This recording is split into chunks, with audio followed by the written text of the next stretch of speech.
Some of the worst brand injuries I've seen didn't come from bad design. They came from neglecting brand safety. Most founders focus on the visual things that people get to celebrate, the colors, the logos, the launch video. And there's nothing wrong with them. After all, our scopes when it comes to rebranding have these things. But that's not enough.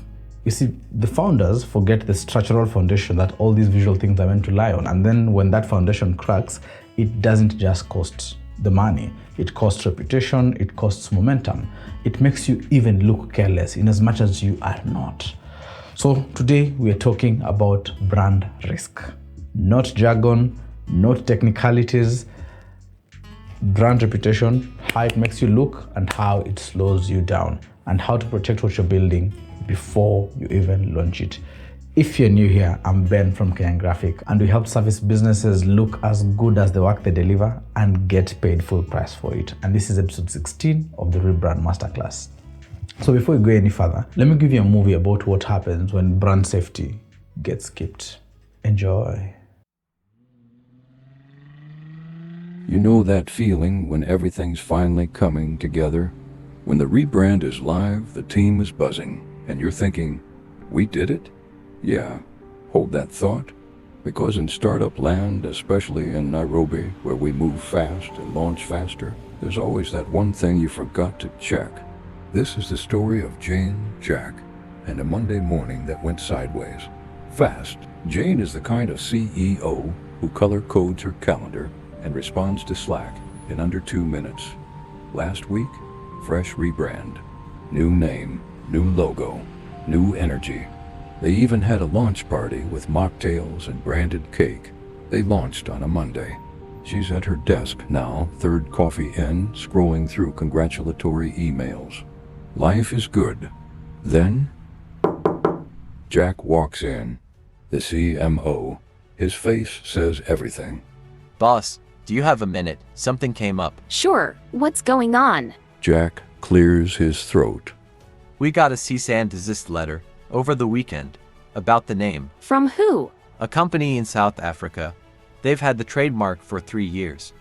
Same industry. They're saying we're infringing. Silence. The loud kind. Jane's brain is rewinding. Press releases, social media posts, business cards that literally arrived in a box this morning. How did we miss this? We checked. The domain was available. We checked domain availability. We didn't check trademarks.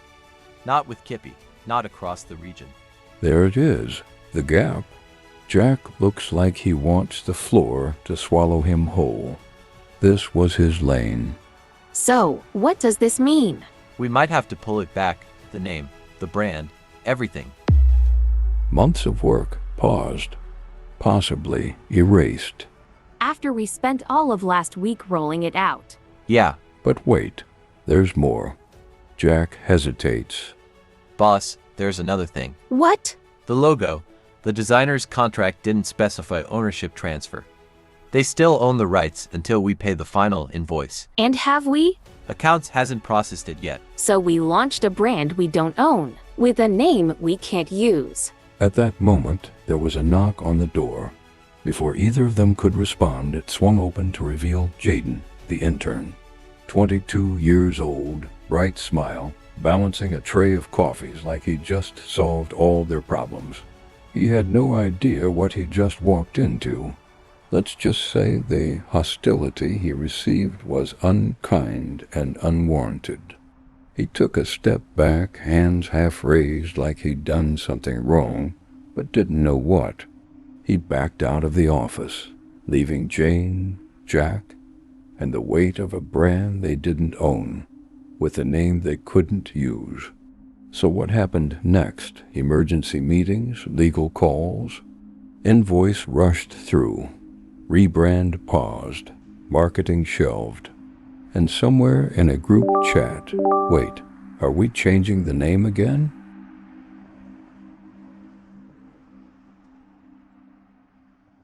So this is a fictional story, but it's pretty much the template for what plays out more often times than you'd even think. I'm sharing this story not to scare you, but to prepare you, because A rebrand is not only about creativity, it's also about stewardship. Before a brand makes you look good, it must keep you safe. It must keep the work, the vision that you have safe. I am not a lawyer. I don't give legal advice, but I look at this from a brand leadership perspective, from a brand reputation perspective. And from that lens, I can tell you this: brand safety is not a legal technicality. It's a leadership discipline. So let me walk you through simple brand safety checks rather, that you can do before you launch your brand. These are not legal steps. For that, I ask you to go get a lawyer. These are due diligence steps. They protect your reputation, they protect your momentum, and your ability to grow without looking back over your shoulder is guaranteed. At Kenyan Grafik, we have made these checks mandatory before the design work goes live. Even if your legal has done the work, we still get to do our own because we are good stewards of the brand and the vision that you've given us. So I'm going to give you the checks that we go through. Check number one is checking the distinctiveness of your name. This is not just about the availability, it's about distinctiveness. It's not just a name that is free to use, but one that you can build on. The reality is, you're not naming a brand in a vacuum. You're naming it in an ecosystem, in a marketplace, in an entire world. And if your name sounds like someone else's, especially in your category or in your region, you're pretty much borrowing the reputation. Not intentionally at times, but in terms of perception, you are. You can run your name through the national IP database, KIPI, if you are in Kenya. You can run it through the regional trademark databases if you're operating cross-border. You can run it through domain registers like .co, .ke, .com, .africa, and even the social media handles. If it's taken, just close that tab. Move on. Stop hanging on too much to a name that is no longer yours. It has already been given to another brand. Respect that brand. If your name sounds like someone else's, clients will confuse you, and that confusion will kill the trust. Number two is confusion in your category or region. Even if your name is technically available, ask this: could it be mistaken for another player in my category? You see, trademark law doesn't only protect exact copies, it protects against confusion. A 2% resemblance can actually cause 100% of the headache. So why do you want that for yourself? Clients are not distinguishing the spelling. They're remembering the sound, they're remembering the color, they're remembering the feeling that it was evoking in them. So you can do a simple test. You go search the name and your industry. Search for variations for the name in terms of spelling and all that. Check who's nearby, not just legally, but even in terms of perception. If clients can confuse you with someone else, you have already lost. You're not building your own equity, you're accidentally building theirs. You look like a sister brand or a copycat that is a fake. Check number three: who owns the brand assets? This is a question that founders never ask themselves. Do I actually own the logo that I posted, the logo that I just announced to the world? You see, you can get a designer who designs your logo for you, you pay for it, and then you assume it's yours. Who told you that? Ideally, the ideas that you pay for should belong to you. But if the contract never clearly states who owns the rights, your brand becomes a negotiation point when the relationship ends. This is not a matter of mistrust. Don't get me wrong, it's about clarity. This is about brand safety. It's not about legal drama. I'm not asking you to be going with your designer. No.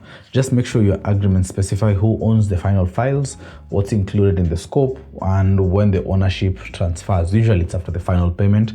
That's when you have all the money and you have all the rights. That's typically when the transfer happens of ownership.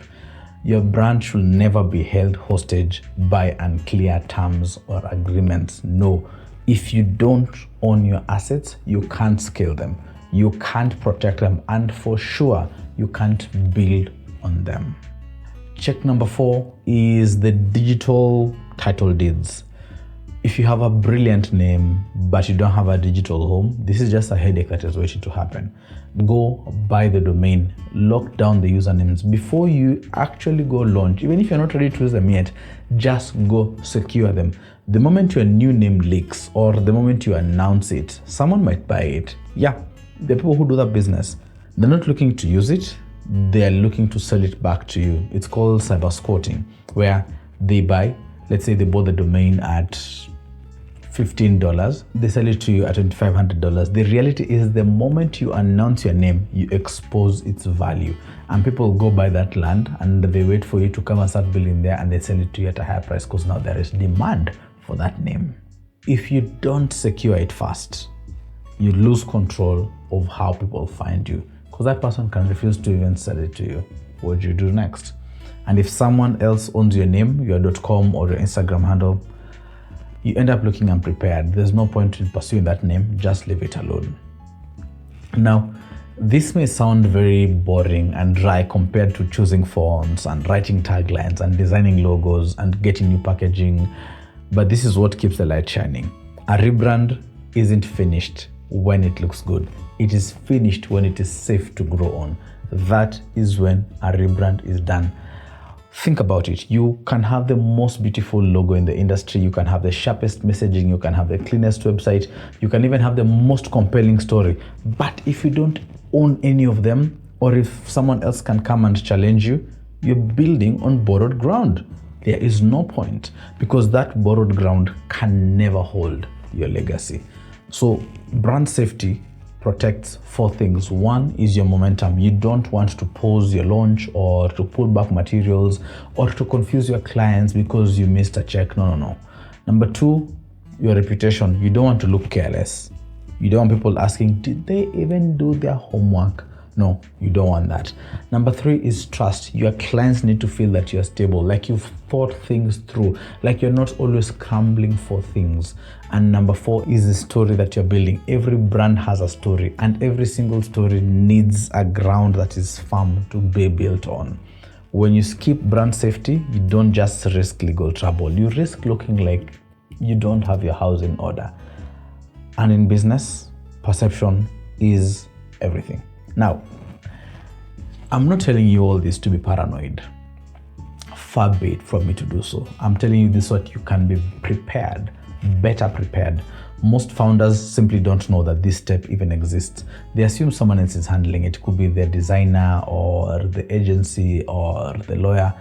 But brand safety is not just a legal responsibility, it's a leadership role. You don't need to become a legal expert. You just need to have the awareness so that you can know which questions to ask your legal team, your designers, your agency, and all that.